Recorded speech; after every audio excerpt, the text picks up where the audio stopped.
Karena yang namanya konten itu nggak bisa hidup sendiri ataupun nggak bisa menyebarluaskan dirinya sendiri.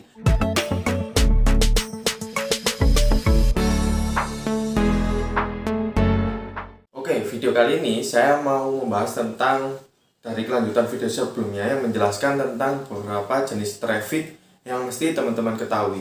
Sekarang pembahasannya lebih dalam lagi, yaitu tentang bagaimana menghidupkan sebuah konten melalui traffic. Oke, mungkin teman-teman di luar sana juga ada yang merasakan ternyata problem yang dialami oleh khususnya konten kreator planner. Konten kreator planner di sini juga termasuk konten kreator dan termasuk pebisnis online. Jadi kalau teman-teman sedang merasakan problem tersebut, berarti teman-teman menemukan video yang tepat. Problem yang mereka alami yaitu ketika mereka sudah fokus, mereka sudah meluangkan waktu, tenaga, dan menginvestasikan materi ataupun pesan yang ingin dituangkan melalui konten, baik kontennya jualan, kontennya sharing, atau kontennya games, atau jenis konten yang lainnya, tapi malah nggak ada yang ngeliat. Nah, itu juga jadi problem utama yang sering dialami oleh konten kreator planner. Bisa jadi yang bikin kontennya itu sepi bukan karena kualitasnya jelek, tapi bisa jadi karena traffic yang datang itu cuma sedikit, bahkan nggak ada traffic sama sekali yang masuk. Nah, jadi sebelum teman-teman ini mulai mencari traffic, baik secara traffic organik ataupun berbayar, teman-teman mesti tahu nih, hal-hal apa aja sih yang mesti dipersiapkan lebih dulu supaya teman-teman ini bisa mendapatkan traffic yang memang spesifik. Kalau misalnya kontennya adalah konten hard sale, konten jualan, konten yang endingnya mengharapkan target market itu membeli produk yang teman-teman tawarkan, maka ada beberapa persiapan yang mesti teman-teman pahami dulu. Oke, tips yang pertama, teman-teman mesti tahu siapa sih target market secara spesifik dari konten yang teman-teman buat. Misalnya, target market dari konten ini adalah teman-teman, yaitu seorang konten kreator, seorang pebisnis online, atau konten kreator planner, di mana target market saya adalah orang-orang yang kebingungan dan ingin cari tahu gimana sih caranya cari tips and triknya, ataupun cari cara gimana caranya menghidupkan konten itu dengan sebuah traffic. Karena yang namanya target market itu nggak cuma berdasarkan gender, usia, demografi, kebiasaan customer, dan lain sebagainya, tapi juga harus mengapresiasikan atau lebih spesifik lagi tentang problem apa sih yang ingin teman-teman selesaikan dengan konten yang akan dibuat itu. Ketika sudah mendapatkan ideal customer-nya, contohnya riset ideal customer bisa melakukan step by step-nya kayak gini. Ketika traffic yang masuk itu benar-benar traffic yang terprospek ataupun yang benar-benar potensial menjadi calon customer misalnya, itu akan tingkat sales ataupun closingnya akan jauh lebih besar jika dibandingkan teman-teman mentargetkan semua orang menjadi target marketnya. Kecuali kalau teman-teman ini brandnya sudah besar atau kontennya sudah banyak dikenal orang, itu nggak masalah buat target semua orang.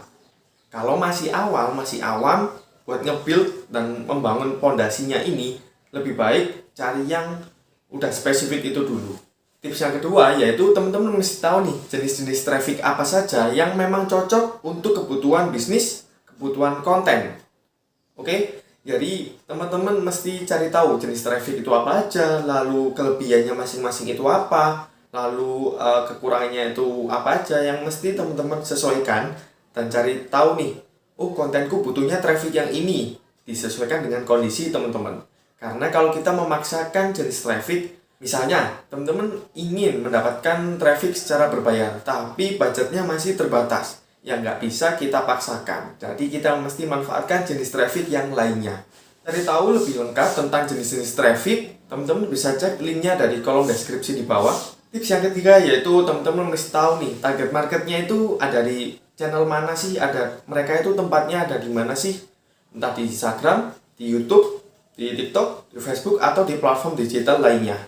Misalnya, ketika produk jualan teman-teman ini adalah alat kontraktor membangun sebuah gedung dan lain sebagainya, maka biasanya orang cenderung secara behavior customer, orang akan mencari peralatan atau alat bangunan tersebut di Google.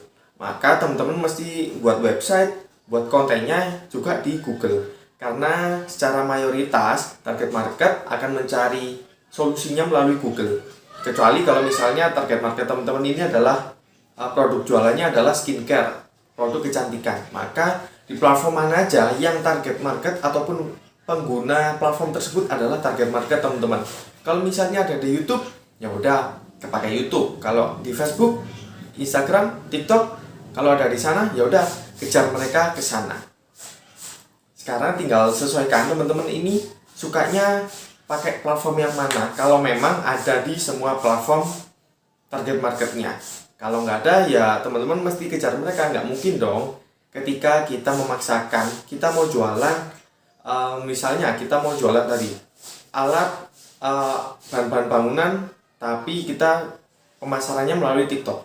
Mungkin bisa aja laku, bisa aja kita dapetin orang-orang yang memang menjadi target market kita di sana. Tapi secara umum mayoritas orang cenderung akan mencari di platform Google terlebih dahulu. Nggak ada salahnya buat teman-teman explore dan cari tahu segala macam platform mana yang ada target marketnya di sana. Siapa tahu dengan teman-teman pakai marketing ataupun buat kontennya di TikTok, produk jualannya adalah alat bangunan kontraktor, membangun gedung dan lain sebagainya. Siapa tahu teman-teman mendapatkan klien dari sana. Jadi pastikan cari tahu keberadaan target market teman-teman ini ada di platform mana. Karena yang namanya jualan, kita membahasnya secara spesifik, kita adalah seorang content creator trainer, di mana kita akan membangun kerajaan bisnis online kita sendiri melalui jalur content creator. Yang namanya jualan itu pasti bisa diibaratkan seperti kita mau memancing. Kita kalau mau mancing harus siapkan apa dulu? Umpankah atau ikannya? Ikan apa?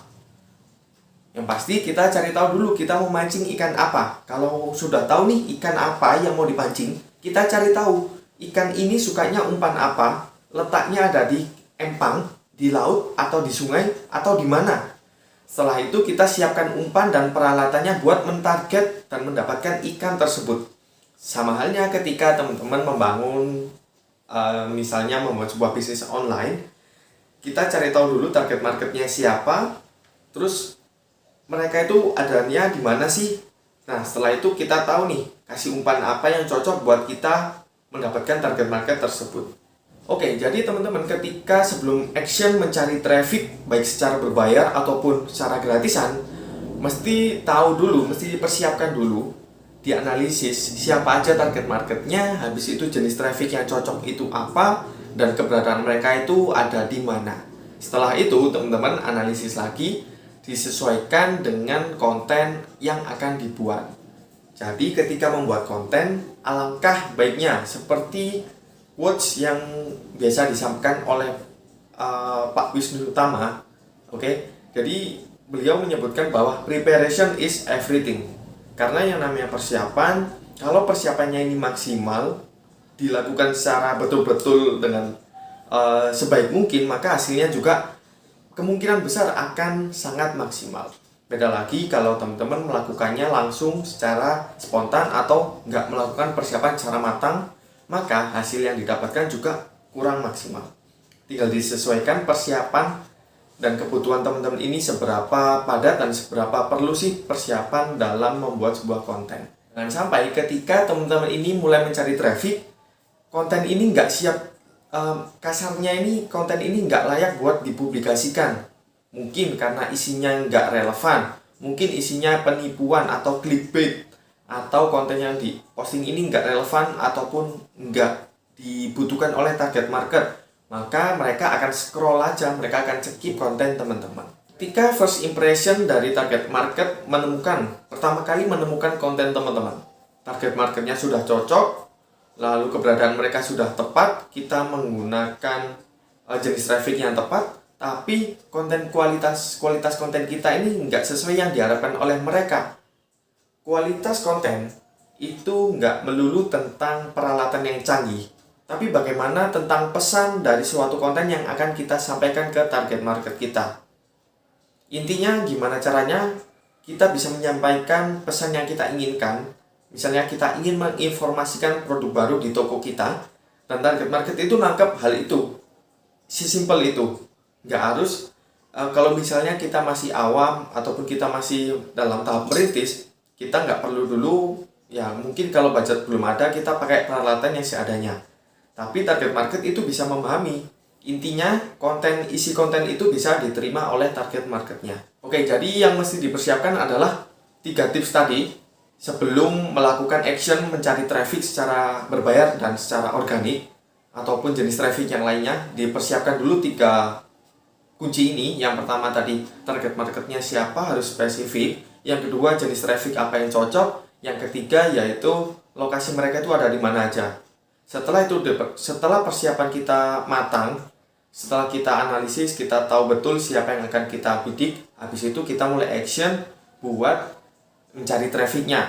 Karena yang namanya konten itu nggak bisa hidup sendiri ataupun nggak bisa menyebarluaskan dirinya sendiri. Harus menjadi tanggung jawab kita sebagai si pembuat konten atau si pemilik konten. Gimana caranya konten ini bisa nyampai ke target market yang tepat. Ya, caranya kita adalah promosi.